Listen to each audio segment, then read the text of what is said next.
Welcome back to our channel I Tamil டிவியில் இன்னொரு புதிய ரிவ்யூ ஒன்று கொடுக்குறோம். கிட்டத்தட்ட ஒரு 10 மாதத்துக்கு முதல்ல இருந்தே ஒரு எதிர்பார்க்கப்பட்ட படம். அந்த ப்ரோமோ வீடியோ எனக்கு ஃபர்ஸ்ட் டைம் பார்த்தோன்னே எனக்கு ஃபீல் ஆச்சு. இந்தியன் 2ல நம்ம கமல்ஹாசன் கெட்டப் மாதிரியே இருக்கே. அதாவது அதுல வயசான கெட்டப்ல இருக்கிறாரு, இது கிட்டத்தட்ட வயசான கெட்டப். அந்த மாதிரி ஹேர் ஸ்டைல்லாம் வளர்த்து அதை பார்த்தோன்னே எனக்கு மாதிரி சரி கதை தக் லைஃபும் போச்சா அப்படின்ற மாதிரி எனக்கு அப்பவே தோணுச்சு. அது இப்போவும் அப்படித்தான் ஆயிடுச்சு. பாடல்கள் எல்லாம் கிட்டத்தட்ட ரிலீஸ் பண்ணி ஆடியோ லான்ச் எல்லாம் வச்சு, ஆடியோ லான்ச்ல நிறைய இஷ்யூ எல்லாம் போனது கமல்ஹாசன் அந்த கர்நாடகா தமிழ் இஷ்யூ. சரியா, அதை விடுவோம். இந்த பாடல்கள் எல்லாம் சூப்பரா இருந்துச்சு. ஃபர்ஸ்ட் டைம் கேட்டோட எனக்கு சில பாடல்கள் கேட்டோன்னு பிடிக்காது தானே, சில பாடல்களை கேட்க பிடிக்கும். அந்த மாதிரி ஏரோமன்னா பொதுவாக எனக்கு கேட்டோன்னு பிடிக்காது. கேட்க அதுக்கப்புறம் என்ன மனுஷன் எப்படியா மியூசிக் போட்டிருக்கான் அந்த மாதிரி ஃபீல் ஆகும் பாடல்களுக்கு. சரியா, பட் இந்த படத்துல இருக்கிற ஃபர்ஸ்டாவே நம்ம ஏரோமனே அட்டாக் பண்ண வேண்டியதுதான். மன்னிக்கவும் சார், நான் எந்த ஒரு வெஞ்சன்ஸ்லையும் பேசலை. நான் உங்களோட தீவிரமான ஒரு ரசிகன்.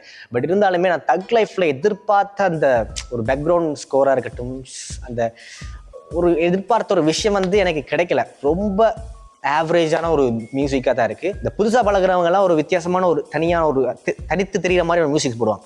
அந்த மாதிரி மியூசிக் இந்த படத்தில் கொஞ்சம் நிறைய வார மாதிரி இருக்குது. நினைக்கிறேன் எக்ஸ்பெரிமெண்ட் கொஞ்சம் பண்ணியிருக்காரு இந்த படத்தை வச்சு. அது இந்த படத்துக்கு உண்மையாக பயங்கர தொய்வாக இருக்குது. ஏன்னா படத்துக்கு மிக முக்கியமான ஒரு விஷயமே மியூசிக் தான். ஆனால் இந்த படத்தில் மியூசிக் கை கொடுக்கவே இல்லை. பாடல்களை முக்காவாசி தூக்கிட்டாங்க. ஒரு 4-5 பாடலுக்கு இந்த ஆடியோ லான்ச் வச்சதே வேஸ்ட் இந்த மாதிரி ஆயிடுச்சு. ஏன்னா வச்ச 2 பாட்டை தூக்கிட்டாங்க. சில அந்த பாடுகள் முதல் 2-4 வரிகள் மட்டும்தான் போடுறாங்களே தவிர, இப்போ என்ன வேணும் உனக்கு அந்த பாட்டா இருக்கட்டும், அஞ்சு வண்ண பூவே, முத்தமலை பாடல்களோ இல்லாட்டி விண்வெளி நாயகன் பாடலோ, இந்த மாதிரி மற்ற பாடல்கள் உங்களுக்கு கேட்கணுமா இருந்தால் நீங்கள் தயவு செஞ்சு இந்த படத்துக்கு வந்துடாதீங்க. அதாவது தியேட்டருக்கு போயிடாதீங்க. நான் இப்போ இந்த பாட்டை நான் தியேட்டரில் கேட்கணும், கேட்டால் நல்லா இருக்கும் அந்த ஸ்பீக்கர் செட்டப்புக்கு போனீங்கன்னா, இந்த முத்தமலையெல்லாம் போடவே இல்லைங்க. பாட்டை தூக்கிட்டாங்க. பாதி பேர் முத்தமலை அந்த பாட்டுக்காக அந்த பாட்டை சரி தியேட்டரில் கேட்போம் எப்படி இருக்கும் அந்த ஃபீல் இருக்கும் அப்படின்ற மாதிரி கேட்கறதுக்கு போயிருப்பாங்க. பட் அவங்களுக்கு ஒரு ஏமாற்றமாக இருக்குது, எனக்கு ஏமாற்றமாக இருக்குது. நான் போனது பாட்டுக்காகவும், விண்வெளி நாயகன் பாட்டு எப்படி இருக்கும், அதுக்கான விஷுவல் எப்படி எடுத்திருப்பாங்க அப்படின்னு எதிர்பார்த்து எனக்கு இந்த படத்தை வச்ச ஸ்பொட்டை பாருங்க, பார்த்து எனக்கெல்லாம் அப்படியே இப்படி வச்சிங்க அப்படின்ற மாதிரி எனக்கு ஒரு மாதிரி விரக்தி ஆயிடுச்சு. சரியா, அடுத்தது உங்களுக்கு அஞ்சு வண்ண பூவே பாட்டு பிடிக்குமா இருந்தால் கண்டிப்பாக நீங்கள் போகலாம். ஏன்னா 5 வாட்டி அந்த படத்துலேயே ப்ளே பண்ணிட்டாங்க. எப்போ ஒரு எமோஷனான சீன் வருதோ உடனே அந்த அஞ்சு வண்ண பூவே, இன்னொரு எமோஷனான சீன் வருது, இன்னொரு 5 வண்ண பூவே, அந்த பாட்டை தூக்கி போடுறோம். எமோஷன் தானே, எல்லாம் ஒரே எமோஷன். அப்போ என்னத்துக்கு வேற மாதிரி மியூசிக் போடணும்? மியூசிக் போட்டாச்சும் நமக்கு அது பெருசாக மைண்டில் வராது.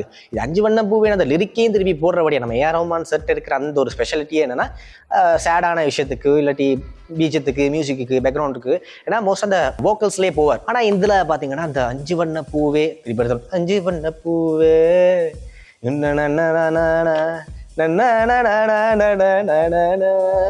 அப்படி ஒப்பாரி வைக்கிற மாதிரி.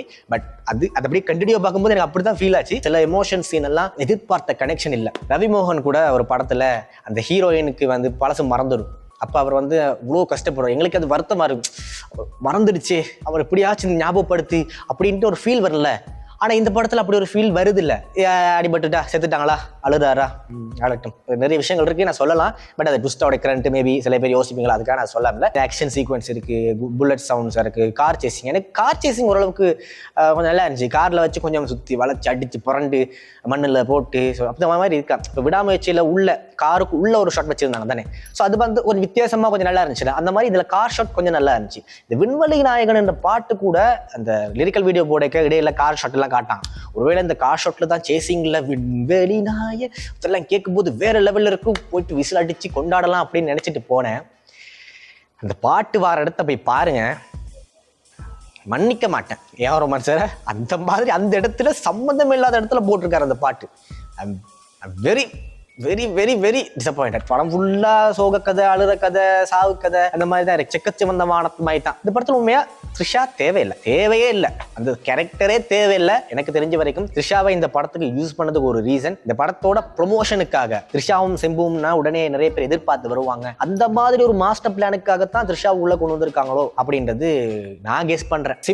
சிம்பு நல்ல ஸ்லிம்மா, நல்ல வித்தியாசமான அவுட்ஃபிட்ஸ், நிறைய அவுட்ஃபிட்ஸ். போக்கிரி விஜய் மாதிரி உள்ள ஒரு பெனியன், அப்படி வெளியில பாத்தீங்கன்னா அப்படி ஓப்பன் ஷர்ட்டா போட்டுட்டு இருக்காரு, அப்படியே தலைமையை வளர்த்து குட் லுக்கிங்கா இருக்காரு. அதுக்கப்புறம் கிளைமேக்ஸ்லாம் அவர் போட்டுக்கிற ட்ரெஸ் அவுட்ஃபிட் எல்லாம் பார்த்து உண்மையா நல்லா இருந்துச்சு. இந்த கேரக்டர் பாத்தீங்கன்னா சிம்பு ரொம்ப ஈஸியா ஏமாறக்கூடிய ஆள் மாதிரி. இப்போ அவர் சொன்னோன்னா அவர் அப்படியா அப்படின்னு நம்பிடுறாரு, இவர் சொன்னா இவர் அப்படியா அப்போ அவர் தான் சொல்லி அவருக்கு எதிராக திரும்பிடுறாரு. ரொம்ப ஈஸியா இப்படி மேனிப்புலேட் பண்ணக்கூடிய மாதிரியான ஒரு கேரக்டரா இருக்கு. அவ்வளோத்துக்கு ஒரு அந்த கேரக்டர் சொல்றேன், ரொம்ப தத்தியான கேரக்டர் தான் அந்த சிம்பு நடிச்சுக்கிற ரோல். அது விஷயம் சொல்லுவார், டெல்லியில யாரை வேணாலும் போட்டு தள்ளுவாங்க, அப்ப மகனை போட்டு தள்ளுவான், மகன் அப்பனை போட்டு தள்ளுவான் அப்படின்ட்டு அந்த டெல்லிக்கு ஒரு முத்திரை குத்திட்டாரு. அதுக்கு இனி டெல்லிக்காரங்க இனி பிரச்சனை பண்ணுவாங்களா இல்லையான்றது எனக்கு தெரியாது. ஏன்னா கர்நாடகாவை பத்தி பேசினதுல இருந்து கர்நாடகா ஒரு பெரிய பஞ்சாயத்து போனது, இனி டெல்லிக்கு பஞ்சாயத்து வரலாம் வராமலாம். படத்துல அடுத்தது முக்கியமான ஒரு கேரக்டரா பாத்தீங்கன்னா அசோக் செல்வன் பையாபுரி. கமல்ஹாசன் சார் நிறைய மேடையில வந்து நிறைய சொல்லியிருக்காரு, உங்களோட டேலண்ட் எல்லாம் நீங்க தியேட்டர்ல பார்த்து சொல்லுவீங்க, நான் வாயால சொல்றதுன்னு பார்க்க தியேட்டர்ல பார்த்துக்கொள்ளுங்க அப்படின்னு சொல்லுவாங்க.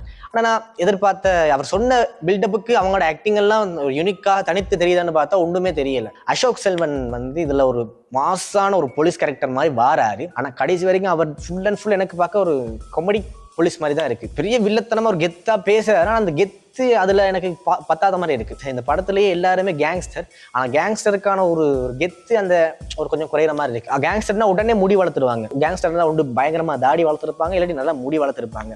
உடம்பு எடுக்கிற பிளான் இல்ல, மாஸ் ஃபைட் சீன் எல்லாம் இல்ல, முடி வளர்த்து தாடி வளர்த்தா இவன் கேங்ஸ்டர் ஆயிடுறாங்க. அந்த அளவுக்கு தான் கேங்ஸ்டருக்கான மரியாதை. போலீஸா இருந்தா ஃபுல் கிளீன் ஷேப், ஒரு மீசை, முறுக்கு மீசையில ஒரு தட்டிப்பமான ஒரு மீசை. ஆனா அதை பார்க்கும்போது ரொம்ப காமெடியா இருந்துச்சு எனக்கு. அவருக்கு ஒரு அசிஸ்டண்டா, அவரை விட வயசு கூட இவர், அந்த அவருடைய கேரக்டர், அவர் பேர் சரி மாறிட்டேன். ஸோ அவருடைய கேரக்டர் அப்படின்னா, அவர் நிறைய படங்கள்ல ஒரு மெயினா, இப்ப விடுதலை படத்துல எல்லாம் நடிச்சார் அவர் மெயினா.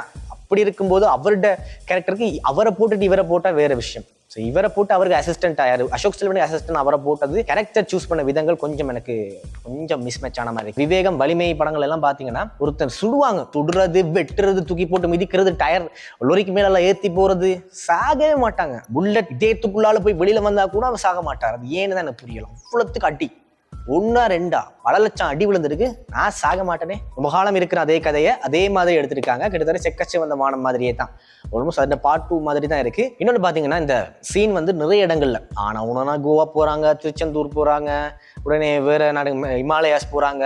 ஹிமாலயாஸ் போனது கூட சரி ஏதோ ஒரு ரீசனுக்காக போனாங்கன்னு இருக்கு படத்துல. ஆனா சில இடங்கள் வந்து ஒரே சீனா முடிக்க வேண்டிய சீனை அடுத்த சீனுக்கு கொண்டு போகுது, அதுக்கு அவங்க என்ட்ரிக்கு ஒரு தனியாக ஒரு ஷாட் வைக்கிறது அப்படின்ற மாதிரி கொஞ்சம் இருந்தது. இந்த படம் வந்து நிறைய படங்களோட தழுவலா இருக்கு. என்னோட சேர்ந்து பார்த்தவங்க கூட 2-3 சொன்னாங்க, நாயகன்ன்றாங்க, குருதி போனன்றாங்க, இன்னொரு ஃப்ரெண்ட் சொல்றாங்க இது வந்து விவேகம்ன்றாங்க, பேய் மாதிரி வரணும் ஒன்று விக்ரம், இல்லாட்டி தெரி படத்துல கூட லாஸ்ட்ல கோஸ்டா வருது அந்த மாதிரின்றாங்க, கபாலி படத்துல நடக்கிற மாதிரி வைஃபை தேடி போற மாதிரி, போதி தர்மர் கூட வந்துட்டு போவார் இடையில. ஒரு லொகேஷனுக்கு போவாங்க, ஒரு லொகேஷன் ஒரு சம்பவம் நடக்குது, அந்த லொகேஷனுக்கே திரும்பி போவாங்க, லொகேஷன்ல போயிட்டு திருப்பி வாசல்ல நின்றோன்னு அதே மாதிரி 5 வண்ண பூவே அதான் ஒரு காட்டியாச்சு இல்லை. அதுக்கப்புறம் ஏன் அப்ப நம்மள போர் அடிக்க வைக்கிறதுக்கு இந்த படத்துல நிறைய இருக்கு. நீ பார்க்கலாம் ஃபுல் அண்ட் ஃபுல் நான் ஏதோ வன்மத்தை கூட்டிட்டு நான் ஒரு கமல்ஹாசன் ஃபேனா, எஸ்டிஆர் ஃபேனா, த்ரிஷா மேம் ஃபேனா போட பார்க்க த்ரிஷா மேம் அழகா இருந்தாங்க. வயசு கூடுறதே தவிர வயசான மாதிரி லுக் மட்டும் வருதுல, ரொம்ப அழகா நல்லா இருந்தாங்க. இந்த படத்துல வில்லன் யாருன்னு தெரியலைங்க. வில்லன் ஒருத்தன் வந்து அவன் தான் வில்லன் நினைச்சா அவன் சப்ப மாதிரி நிக்கிறான். அடுத்தது இவங்களுக்குள்ள அடிச்சுக்கிறாங்க.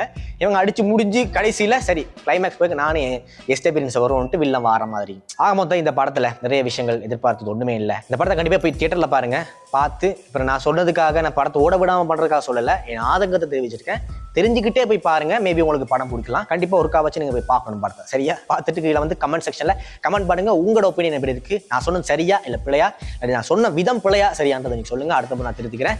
ஸோ இதே மாதிரி நிறைய ரிவ்யூ வீடியோட உங்களை அடுத்த முறை சந்திக்கிறேன். அது வரைக்கும் உங்களோட விடைபெறும் விடைபெறும் நான் ரஜீவன். ஓகே, டாடா. 5 வண்ண பூவே.